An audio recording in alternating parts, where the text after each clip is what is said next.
The smell of lemon wax and expensive hydrangeas usually signaled a perfect evening in the Whitman household. But today, it was drowned out by the metallic scent of old blood and decaying paper. Caroline stood in the dim light of her pristine garage, her fingers trembling as she smoothed out a 20-year-old police sketch. The face staring back from the grainy newspaper was unmistakable. The same jawline, the same heavy brow, and the same predatory stillness she saw every morning across the breakfast table. A sudden mechanical hum shattered the silence as the heavy garage door began to groan upward, flooding the concrete floor with the harsh glare of headlights. Caroline scrambled to shove the bag into its hidden niche, her heart hammering against her ribs like a trapped bird. She barely managed to slide the false panels shut when a heavy shadow fell across the floor. Mark stood in the doorway, his silhouette massive and unmoving, his eyes tracking the dark, greasy smudges on her white silk trousers. He didn't say a word, but the cold, calculated weight of his gaze told her one thing. The man she had slept next to for a decade was a stranger, and he had just caught her looking behind the mask. Caroline Whitman smoothed a microscopic wrinkle from the ivory linen tablecloth, her fingers tracing the hem to ensure the silver utensils aligned with surgical precision. The dining room in Plano smelled of expensive lemon wax and the peppery scent of fresh hydrangeas she had just arranged in crystal vases. She adjusted a decorative velvet pillow on the sofa, nudging it until it achieved a perfect 45-degree angle against the armrest. Outside, the Texas sun began its descent, casting a honeyed glow through the panoramic windows that highlighted the total absence of dust on the polished mahogany surfaces. Caroline glanced at the framed family portrait above the fireplace. Mark Whitman and their daughter beamed back with radiant, white-toothed smiles, the image of suburban royalty. Every curated detail in the house broadcasted prosperity and impeccable taste, cementing Caroline's reputation as the neighborhood's premier hostess. The air in the garage felt cooler, thick with the scent of motor oil and the dry, musty aroma of aging cardboard. Caroline navigated the narrow paths between metal shelving units, searching for the dusty mesh bag containing the sports equipment for her daughter's practice. She reached toward the highest shelf, but her fingertips only grazed the edge of a heavy plastic bin. A sharp screech of shifting metal grated against the concrete floor. Caroline's hand flailed, catching the edge of a wobbly wooden rack in the corner. The structure groaned and shuddered, sending several empty paint cans tumbling. They hit the floor with a series of hollow, echoing thuds that seemed to vibrate in Caroline's chest. She jumped back, pressing a palm against her racing heart as the racket died away. The heavy section of shelving had shifted several inches, revealing a dark, recessed niche hidden in the drywall. Caroline froze, staring at the void exposed by the displaced false panel. Amidst thick tufts of gray cobwebs and drifts of fine, gray powder, lay a battered sports bag made of dark, heavy nylon. Recognition sparked a cold flame in her gut. Mark always insisted on moving this specific bag himself during their many relocations, strictly forbidding anyone from touching the zipper. Her heart hammered against her ribs like a trapped bird as she noticed a heavy brass padlock cinching the sliders together. She extended a trembling hand, her fingertips carving distinct furrows through the thick layer of grime coating the fabric. The chill of the concrete floor seemed to seep through the soles of her house slippers, traveling up her spine while she examined the secret compartment. Caroline gripped a pair of heavy-duty wire cutters from the workbench, and the shackle of the lock yielded with a sharp, metallic snap. She tugged at the zipper. It resisted at first, emitting a rhythmic, grinding protest before sliding open. Inside, she found no gym clothes or coaching whistles. Instead, a stack of yellowed newspapers lay tied in a tight bundle with rough twine. Caroline unfurled the top sheet, and the acrid stench of decaying paper and ancient rot filled her lungs. Headlines from 20 years ago screamed about a bloody massacre in a quiet suburb, the text accompanied by grainy, high-contrast photos of a crime scene. She stared at images of doors sealed with police tape and dark pools of blood frozen in black and white. Her fingers went numb, and the printed letters began to swim as a wave of nausea rose in her throat. Caroline reached into a hidden interior pocket of the bag and felt a thin slip of plastic. She withdrew a driver's license issued by a state where she and Mark had never lived. A younger version of Mark Whitman stared back from the card, but the name printed beneath the photo was entirely alien. Daniel Miller. Caroline ran her thumb over the embossed lettering, feeling the cold sweat break out across her forehead. The date of birth didn't match the day Mark celebrated every year with cake and family gatherings. She flipped the card over, studying the holographic watermarks that shimmered faintly under the dim garage bulb. The foundations of her reality groaned and cracked, threatening to collapse into the dark space behind the shelves. Caroline pulled a folded piece of paper from a weathered envelope, revealing a composite sketch printed on heavy stock. The image, reconstructed by forensic artists from witness testimony, forced a sharp cry from her throat. She clamped a hand over her mouth to stifle the sound. The high forehead, the specific arch of the eyebrows, and the heavy, stubborn line of the jaw. This was the face she had kissed every morning, for a decade. Every stroke of the artist's pencil reproduced the features of Mark Whitman with terrifying accuracy. Caroline looked from the sketch to the forged license, connecting the dots until the picture of a monster emerged from the documents. The color drained from her face, leaving her skin a sickly, translucent white. She reached into the very bottom of the bag and brushed against something hard and frigid. She pulled out a massive steel key, its head engraved with the crest of a bank Caroline didn't recognize and the number 402. The metal burned her skin with its icy temperature, the jagged teeth biting into her palm as she squeezed. She turned the key over in the light, searching her memory for any mention of safety deposit boxes or accounts outside their joint holdings. The engraving looked worn, polished by years of handling in a life she knew nothing about. The weight of the object felt immense, a physical manifestation of the final door standing between her and the true identity of the man she called her husband. A low, mechanical hum vibrated through the garage walls, signaling the activation of the driveway gate. Outside, the heavy rumble of a powerful engine grew louder, and the sweep of headlights cut through the gloom, flickering through the gap beneath the garage door. Caroline glanced at the wall clock. The hands pointed to 4 in the afternoon. Mark wasn't supposed to be home until dinner. The sound of tires crunching over the gravel driveway sounded like thunder in the sudden silence of the house. The engine cut out, and the ensuing quiet felt even more predatory. She heard the heavy thud of a car door closing and the rhythmic, deliberate footsteps of a man approaching the side entrance. Panic washed over her in a freezing tide, pinning her to the spot with the evidence clutched in her hands. Caroline scrambled to shove the newspapers and documents back into the nylon bag, nearly snagging the fabric in her haste to close the zipper. She forced the bag into the wall cavity and threw her weight against the shelving unit, sliding it back into place with a frantic prayer for silence. As she stepped away, she noticed dark, greasy smudges on her white trousers. She rubbed at the spots with her palms, but the dust only smeared into long, incriminating streaks. She hid her hands behind her back, trying to master the violent tremors racking her frame. Caroline sucked in a jagged breath, fighting to stabilize her lungs while her heart thudded against her ribs like a drum. She scanned the floor, checking for any dropped paper or telltale sign of her intrusion into Mark's sanctuary. The door leading from the kitchen to the garage swung open, and a massive silhouette filled the frame. Mark Whitman didn't move.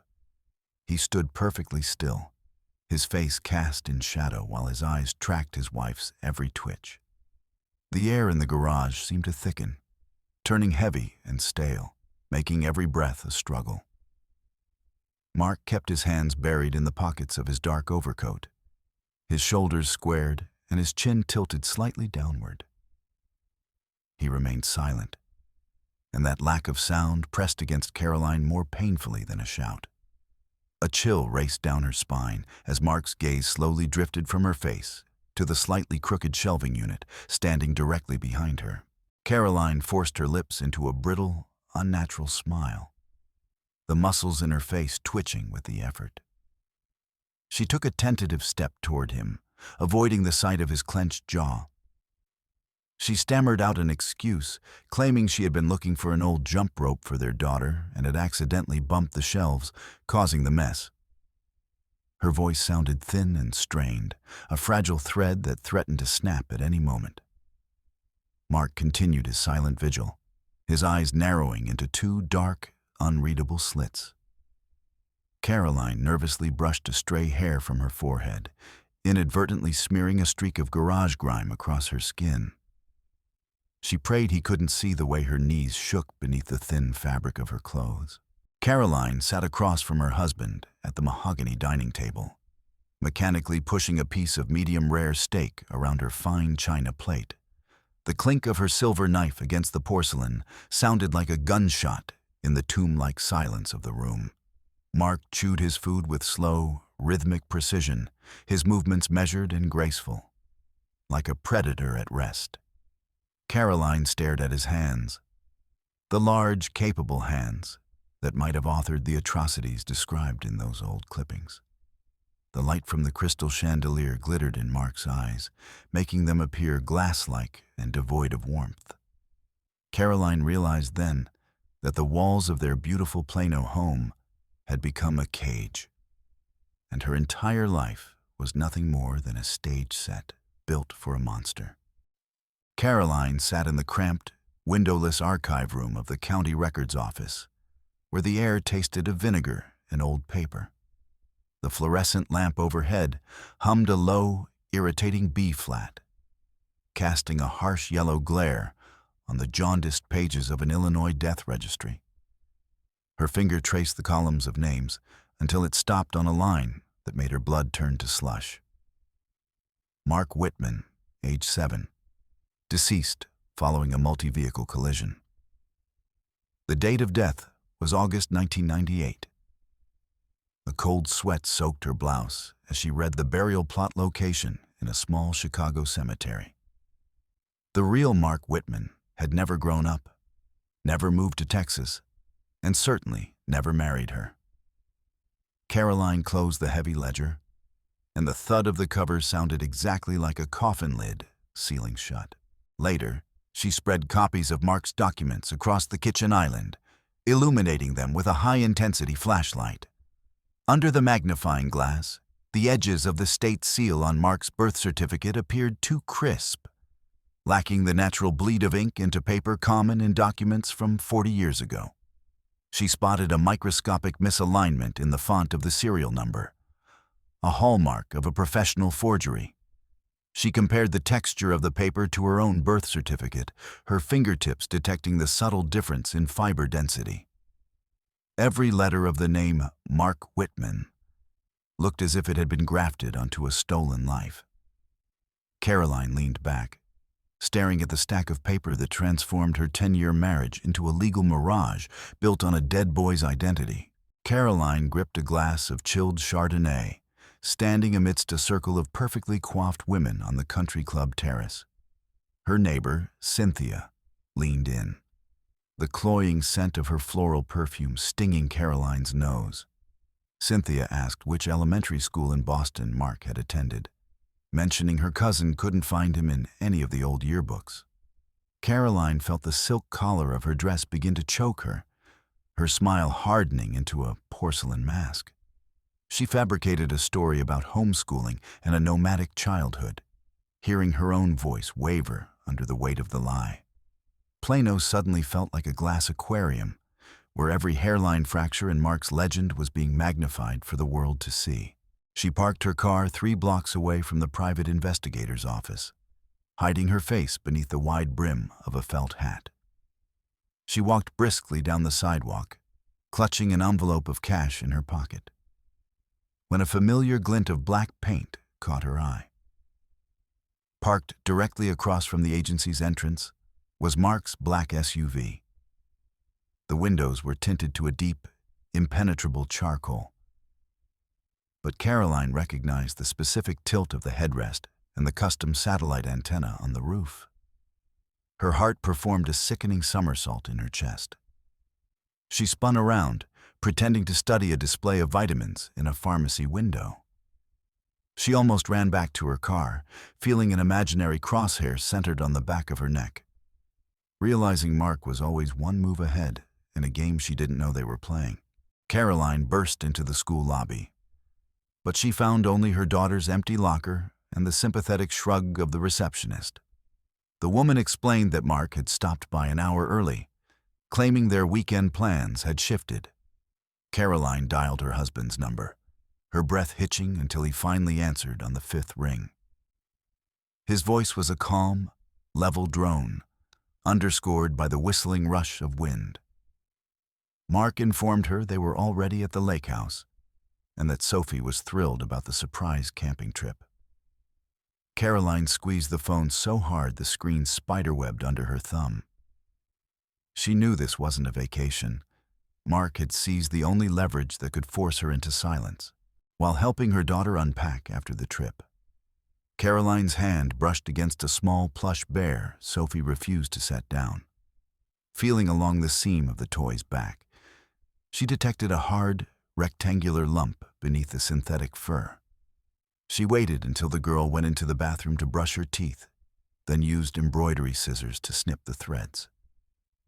A tiny digital recorder with a pulsing red light tumbled into her palm. Mark had weaponized the child's favorite toy to turn the girl's bedroom into a listening post. Caroline stared at the device.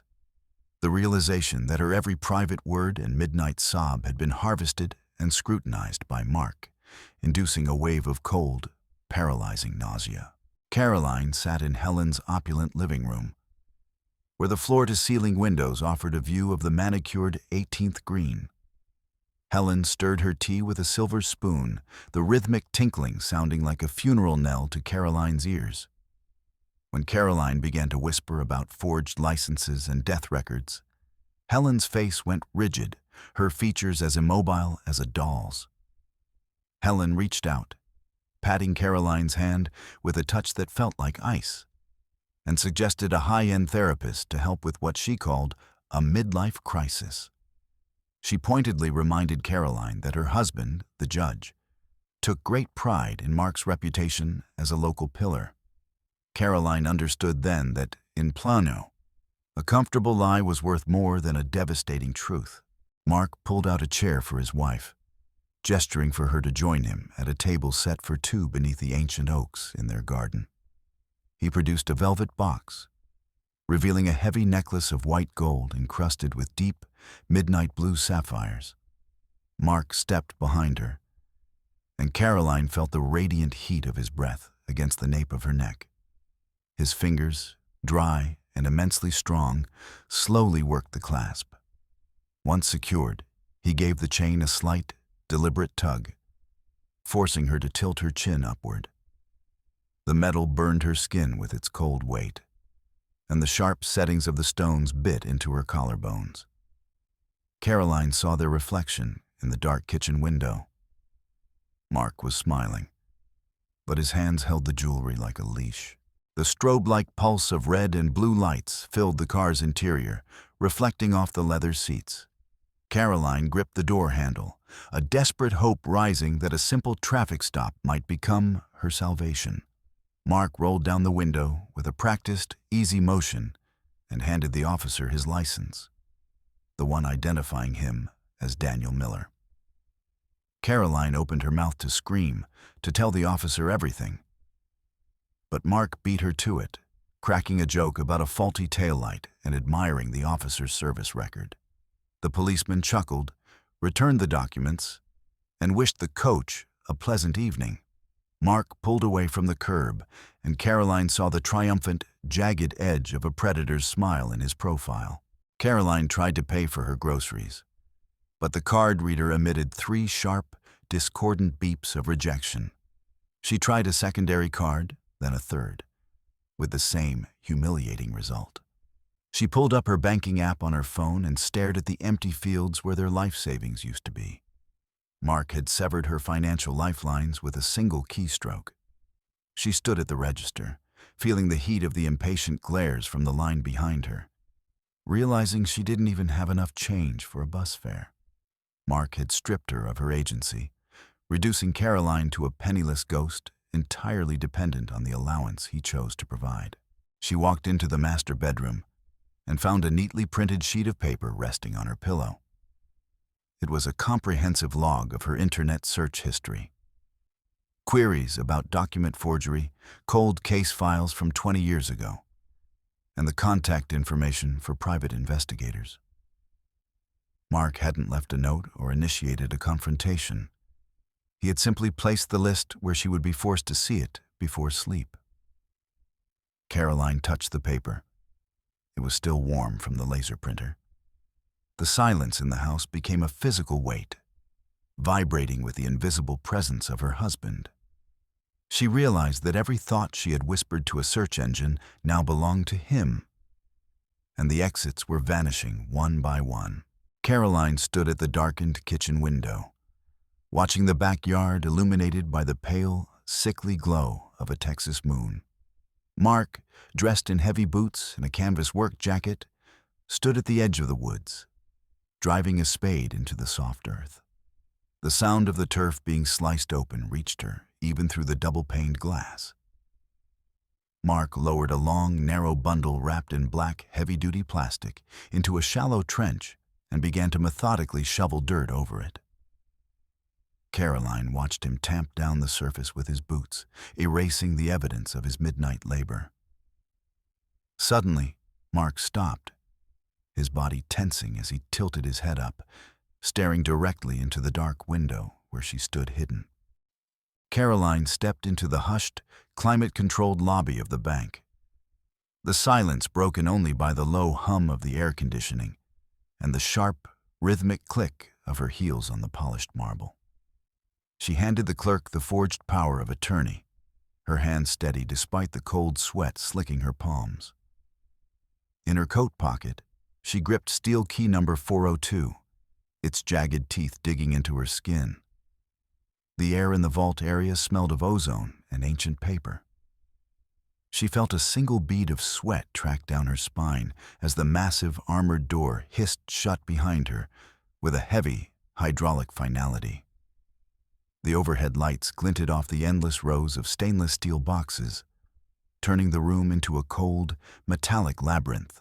She slid the key into the lock, and the dry, mechanical click of the tumblers sent a vibration straight up her arm. She pulled the long metal drawer out. It shrieked against the sliders as if protesting the light.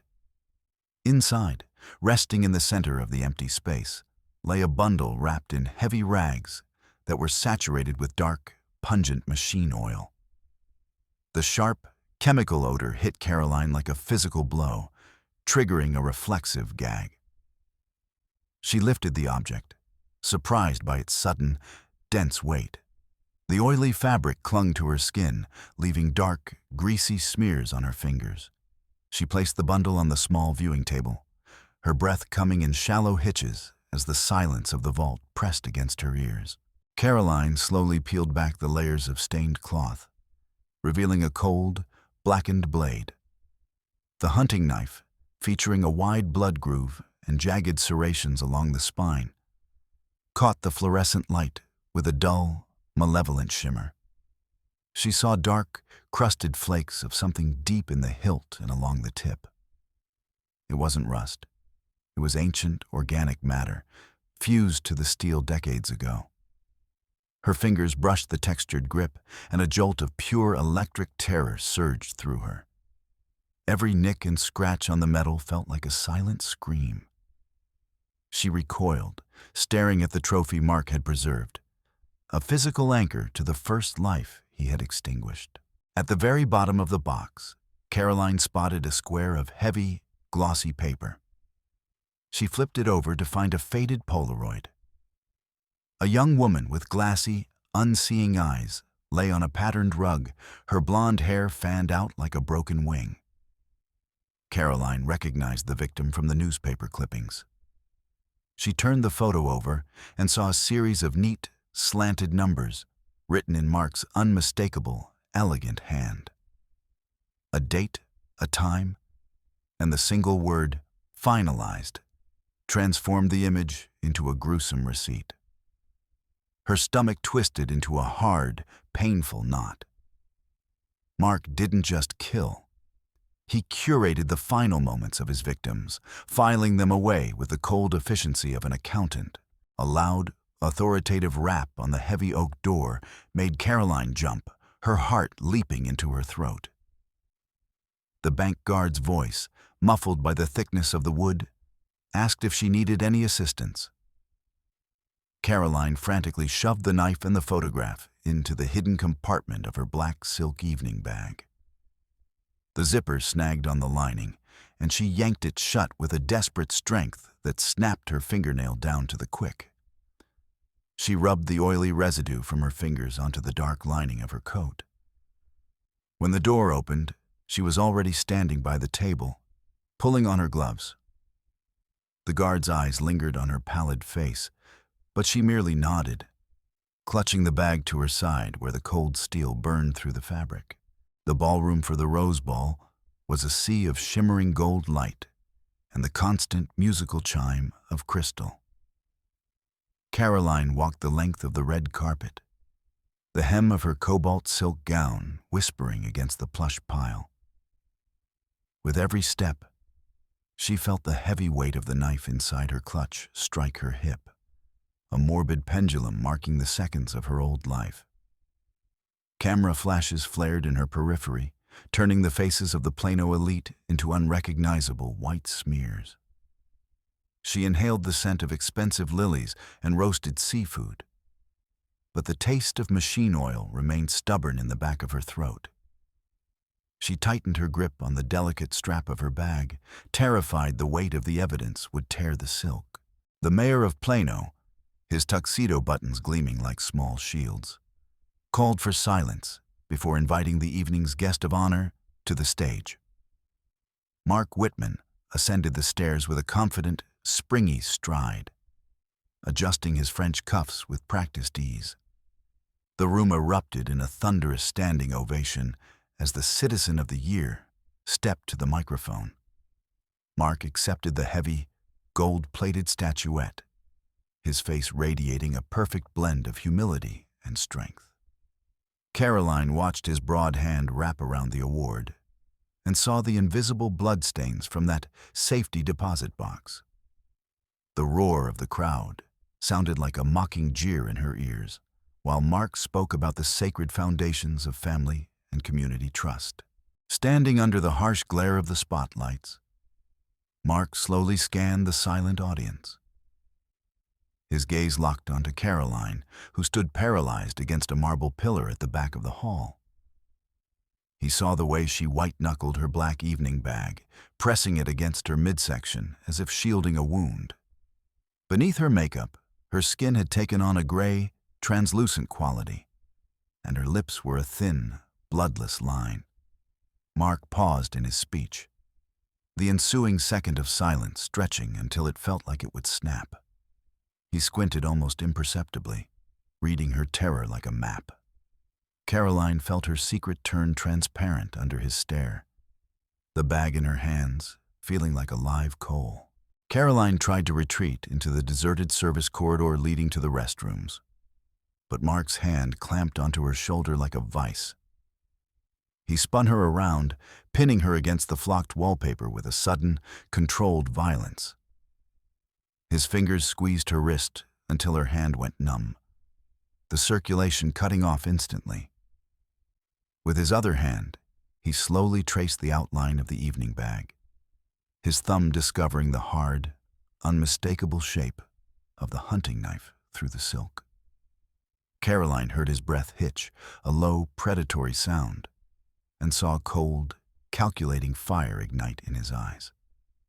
He leaned in close, the scent of his expensive cologne mixing with the metallic tang of her own fear. Mark shoved Caroline through the front door of their home and slammed it shut, the heavy oak thudding with a sound of finality. He turned the deadbolt, the click echoing through the foyer like a gunshot. Without a word, he tossed his Citizen of the Year trophy onto the floor. The gold-plated figure skittered across the hardwood and came to rest in the shadows. He ripped the silk bag from her hands, upending it. A lipstick, a set of keys, and the heavy, oil-soaked knife tumbled onto the rug alongside the Polaroid. Caroline backed against the wall, watching him slowly loosen his tie. The silence of the house was no longer a comfort. It was the silence of a kill floor. Mark dropped to his haunches, ignoring the knife for a moment to pull a folder of documents from his jacket. He informed Caroline, his voice a terrifyingly gentle purr, that these papers detailed her complicity in his activities over the last decade. He pointed out that her signatures on joint tax returns, bank transfers, and property deeds would now look like the paper trail of a willing partner. He explained that any attempt to expose him would result in her being charged as an accessory after the fact, a co-conspirator who had enjoyed the fruits of his labor. Caroline stared at the blue-inked signatures and realized he had been building her gallows since the day they met. He pulled his phone from his pocket and swiped the screen toward her. A series of high-resolution photos appeared. Sophie laughing on the school playground, Sophie walking into her classroom, Sophie getting into a car with a man Caroline didn't recognize. Her heart missed a beat, a cold void opening in her chest. Mark whispered that their daughter was currently under supervision and that her safety depended entirely on Caroline's ability to remain the perfect, silent wife. He watched her face crumble, the threat to the child acting as the final, unbreakable shackle. Caroline's knees hit the floor, her cobalt dress pooling around her in a crumpled heap. She buried her face in her hands, her shoulders heaving with the force of her sobbing, while her hairpins scattered across the floor like metallic rain. Through the gaps in her fingers, she watched the polished toes of Mark's shoes. She made sure her gasps for air were loud and ragged, projecting the image of a woman who had finally been broken by the weight of her husband's shadow. Mark stood over her, his silhouette a long, dark blotch across the foyer. She felt the rough fibers of the rug against her palms as she pressed herself into the ground, offering him the total submission of a defeated animal.